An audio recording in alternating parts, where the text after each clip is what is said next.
जय हिंद साथियों। आज लाल किले पे जो प्रधानमंत्री मोदी जी ने स्वतंत्रता दिवस के शुभ अवसर पर हमारा जो 78वां स्वतंत्रता दिवस था, तो उसमें अपने वक्तव्य में लाल किले की प्राचीर से अपना वक्तव्य दिया। और उस वक्तव्य में हमें आज एक नई तस्वीर देखने को मिली। वो नई तस्वीर कुछ बदली बदली सी थी। वो नई तस्वीर जो थी उसमें हमें आज लीडर ऑफ ऑपोजिशन बैठा हुआ दिखाई दिया। 10 सालों के बाद आज 10 सालों के बाद पहली बार ऐसा हुआ जब विपक्ष के नेता के तौर पे राहुल गांधी लाल किले पहुंचे और वो सम्मिलित हुए उस आयोजन में जहां पे प्रधानमंत्री देश को संबोधित कर रहे थे अपने वक्तव्य से। यहाँ हमने विभिन्न मंत्रियों को देखा। होम मिनिस्टर गृह मंत्री अमित शाह भी थे, वित्त मंत्री निर्मला सीतारमण भी हमें यहाँ पे आगे की पंक्ति में बैठी हुई दिखाई दी, और भारत के मुख्य न्यायाधीश DY चंद्रचूड़ जी भी वहाँ पे हमें दिखाई दिए। लेकिन साथियों, जो मैं आपको बता रहा हूँ कि राहुल गांधी वहाँ पे जो हमें बैठे हुए दिखाई दिए, वो बहुत ही एक अलग अलबेले तरीके से बैठे हुए दिखाई दिए। वो हमें सबसे आगे की जो दर्शक दीर्घा थी वहाँ पे नहीं बैठे हुए दिखाई दिए, वो हमें बैठे दिखाई दिए सबसे पीछे की दर्शक दीर्घा से दूसरे नंबर पे, मतलब सेकंड लास्ट रो जो थी वहाँ पे राहुल गांधी बैठे हुए दिखाई दिए। साथियों, बहुत अजीब लगा, बहुत शर्म आई ये देख के कि भारत के जो संसद है, संसद में एक होता है सत्ता पक्ष और एक होता है विपक्ष, और विपक्ष में कांग्रेस पार्टी के 99 सांसद चुने गए हैं चुनावों के बाद, और उनमें उनके नेता हैं राहुल गांधी। और राहुल गांधी ना सिर्फ कांग्रेस पार्टी के बल्कि 266 जो कुल विपक्ष के सांसद हैं उनके नेता चुने गए हैं। उनका प्रतिनिधित्व करते हैं विपक्ष के नेता के तौर पर राहुल गांधी।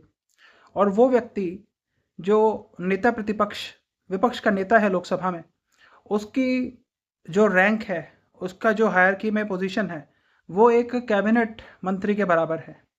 और उस व्यक्ति को सबसे पीछे की दर्शक दीर्घा में बैठे हुआ हम देखते हैं प्रधानमंत्री के संबोधन के वक्तव्य वाले कार्यक्रम में। समझ से बिल्कुल परे है कि ऐसा क्यों हुआ। लगता तो यही है कि ये जो हुआ है ये जानबूझ के ऐसा किया गया है, शायद राहुल गांधी को नीचा दिखाने के उद्देश्य से। तो राहुल गांधी, हम तस्वीरों में हमने देखा कि वो सबसे पीछे की जो लाइन है उससे एक पहले यानी कि सेकंड लास्ट लाइन में बैठे हैं, और उनसे आगे जो लोग बैठे हैं वो हैं ओलंपियंस, जो ओलंपिक्स में हमारा प्रतिनिधित्व किया था, जिन्होंने ओलंपिक्स में जो टीम गई थी भारत की, तो वो हॉकी की टीम के खिलाड़ी थे। मनु भाकर भी वहाँ पे बैठी हुई थी राहुल गांधी से आगे। तो ये सब लोग बैठे हुए थे और उनके पीछे राहुल गांधी बैठे हुए थे। साथियों, मुझे तो बिल्कुल ही अच्छा नहीं लगा। चाहे कांग्रेस की सरकार होती और बीजेपी की तरफ से नेता प्रतिपक्ष होता, वो भी पीछे बैठा होता, तो मैं उसकी भी निंदा करता। मुझे वो अच्छा नहीं लगता, क्योंकि कुछ नियम होते हैं, युद्ध के भी नियम होते हैं कि अगर युद्ध में कोई राजा हार जाए तो राजा के साथ वैसा ही व्यवहार होना चाहिए जैसा एक राजा के साथ होता है, उसके साथ किसी आम बंदी के जैसा व्यवहार नहीं होना चाहिए। तो वही वाली बात यहाँ पे राहुल गांधी के ऊपर लागू होती है। राहुल गांधी आज सत्ता पक्ष के नेता नहीं है, वो विपक्ष के नेता हैं। सत्ता में नहीं है वो विपक्ष के जो जितने भी दल हैं उन सबका प्रतिनिधित्व करते हैं और उनका नेतृत्व करते हैं और उनके नेता हैं। लेकिन उनके लिए बैठने के लिए एक सम्मानजनक स्थान तो उन्हें दिया जाना चाहिए था। इतना तो वो डिज़र्व करते हैं, इतना तो उनका अधिकार है। लेकिन बिठाया गया उन्हें सबसे पीछे की पंक्ति में। और उसके बाद जब सूत्रों से पता चला कि इसमें जितने भी ये जो इस स्तर के कार्यक्रम होते हैं, राष्ट्रीय स्तर के जो कार्यक्रम होते हैं, इसमें किसकी भूमिका होती है, किसकी जिम्मेदारी होती है ये सुनिश्चित करने की कि ये कैसे सिटिंग अरेंजमेंट होगी, कैसे बैठा जाएगा, तो वो पता चला कि ये रक्षा मंत्रालय की जिम्मेदारी होती है। गृह मंत्रालय से भी यहाँ पे पूछने का प्रयास किया गया कि इस तरह से जो हुआ ये कि राहुल गांधी पीछे बैठे हैं, ऐसा क्यों हुआ। तो उसका जवाब यहाँ पे ये दिया गया कि क्योंकि जो ओलंपिक में खिलाड़ी जो थे जिन्होंने भाग लिया उन्हें बिठाना था और उन्हें आगे बिठाना था, तो इसलिए राहुल गांधी को पीछे बैठना पड़ा। तो साथियों, बहुत अच्छा लगा है जवाब सुन के, मतलब मैं तो संतुष्ट हो गया है जवाब सुन के।